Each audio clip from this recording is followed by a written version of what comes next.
যে জমিটা আমরা দেখেছিলাম সেটা 12 একর ছিল, কিন্তু আমি বললাম করছি যখন ভালো করেই করা হোক, কারণ একটা বড় জিনিস করতে গেলে তার জন্য কার পার্কিং, দোকান, কালচারাল পারফরমেন্সের জায়গা, সংস্কৃতি, কৃষ্টি, পূজা অর্চনা সব কিছুই রাখতে হয়, এবং সেটা যদি করতে হয় তাহলে যদি একটু বেশি জায়গা পেতো আরো ভালো হতো। তারপরে দেখলাম 12, এই জায়গাটা 17.28 একর, এটা খুব বড় জায়গা। আর এই জায়গাটায় নিউ টাউনের অ্যাকশন এরিয়া 1A-তে মোট এরিয়া হবে 2 লক্ষ বর্গফুট।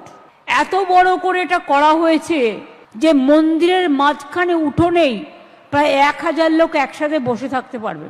এখানে খোলা চত্বর রাখা হয়েছে, চারিদিকে সবুজ দিয়ে ঘেরা, দুপাশে রাস্তা। এই খোলা চত্বরের চারপাশ দিয়ে 20 ফিট চওড়া একটি ঘোড়ার পথ করা হচ্ছে, 1008টি স্তম্ভ তৈরি করা হচ্ছে, এবং নকশা করা খিলান দিয়ে এই পথকে সুসজ্জিত করা হচ্ছে। মূল গর্ভগৃহ উচ্চতা হবে 54 মিটার। মন্দিরের শাস্ত্রীয় নিয়ম মেনে 108টি দেবদেবীর মূর্তি ও 64টি সিংহ মূর্তি বসানো হবে। মূল মণ্ডপ ছাড়াও এখানে সিংহদুয়ার, প্রদক্ষিণ পথ, পবিত্র কুণ্ডু এবং শিব, গণেশ, কার্তিক, লক্ষ্মী, সরস্বতীরও আলাদা আলাদা মণ্ডপ থাকবে। এছাড়াও থাকবে প্রসাদ তৈরির ঘর এবং একটি সাংস্কৃতিক মিউজিয়াম।